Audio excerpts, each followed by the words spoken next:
विधवा भाभी ने छोटे देवर के साथ वर्षों की आग बुझाई।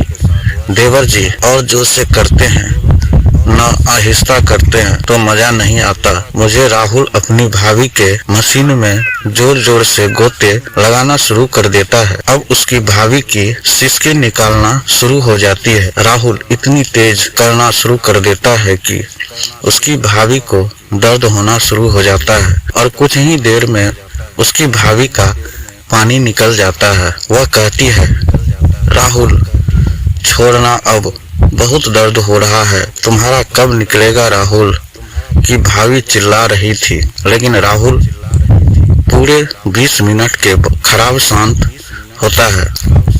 डॉन जब शांत होते हैं तब राहुल की भाभी बोली, राहुल अब हमारे बीच 1 महीना तक कुछ नहीं होगा। राहुल कहता है, क्यों भाभी, ऐसा क्यों कह रही हो?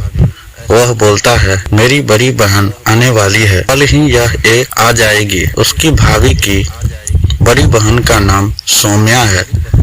उसके पति 1 साल पहले ही कार दुर्घटना में मौत हो चुकी है। राहुल जब यह बात अपनी भाभी के मुंह से सुनती है कि वह आने वाली हो तो यह बहुत खुश हो जाता है। सुबह के 9 बजे उसकी भाभी का बहन एक जाती है। राहुल जब सौम्या को देखता है तो देखता ही उसका खड़ा होने लगता है। उसका बदन मस्त रसीला लग रहा था। सौम्या के घर पर आए 2 दिन हो जाता है। अब राहुल को बर्दाश्त नहीं हो रहा था। राहुल अपने कमरे से बाहर निकला और सौम्या को खोजने लगता है। तब उसकी नजर अचानक किचन में जाती है। सौम्या किचन में रोटी पका रही थी। राहुल अचानक जाकर सौम्या के पीछे से पकड़ लेता है और उसका दबाना शुरू कर देता है। करीब 1 साल से सौम्या को किसी मर्द ने नहीं छुआ था। अचानक आज के एक मर्द के स्पर्श से उसके बदन में सिमरन पाया हो गई थी। वह पलटकर राहुल को चूमना शुरू कर देता है। राहुल कहता है, सोनिया जी आपकी तो बहुत बड़ी बड़ी है और आपका बदन तो एकदम रसीला है। सौम्या कहती है, तू चलियो ना कमरे में, इस बहाने आपका बाबूलाल को भी देख लूंगी, वह कितना मोटा और लंबा है। राहुल सौम्या को अपने बाहों में उठाता है और अपने कमरे में लेकर चला जाता है। कमरे में पहले ही सौम्या राहुल के कपड़े उतार देती है और उसके बाबूलाल को अपने मुंह में भरकर चूसना शुरू कर देती है। कुछ ही देर में बाबूलाल खड़ा हो जाता है। अब राहुल सौम्या को घोड़ा बना देता है और जैसे ही वह सौम्या के अंदर डालता है वह एकदम कसमसा ही जाती है।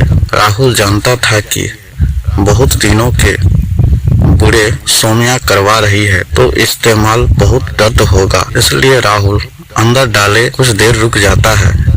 करीब 2 मिनट खराब सौम्या थोड़ा शांत होती है तब राहुल गोटे लगाना शुरू करता है। अब सौम्या को भी खूब मजा आने लगता था। वह भी खूब मजे लेकर करवाना शुरू कर देती थी। सौम्या कहती है, राहुल मैं जानता हूँ कि तुम अपने भाभी के साथ भी यह करते हो। राहुल गोटे लगाते लगाते पूछते हैं, तुम्हें कैसे पता है कि मैं अपनी भाभी को भी लगाता हूँ? समय कहती है, एक दिन मैं तुम्हारे भाभी के पास फोन कर थी और उससे अपना दुख दर्द बताई। देखना बहन, मेरे पति तो मर चुके हैं, अब मेरे अंदर तुम्हें समझाने के लिए कोई नहीं है। मैं क्या करूं, मुझे कुछ समझ नहीं आ रहा है। तब वह बोलता है, एक राज की बात बताती हूँ, किसी को मत बताना। मैंने पूछा, क्या? तब वह बोली, मेरे पति तो है, फिर भी मैं उनसे खुश नहीं थी। तब मेरे देवर राहुल ने मेरी प्यास बुझाई। तू भी आजा मेरे घर, राहुल तेरे अंदर की आग को बुझा देगा। यह सुनते ही मैं तुरंत गाड़ी पकड़कर तुम्हारे घर आ गई। राहुल यह बात सुनकर बहुत खुश होता है और गोते लगाना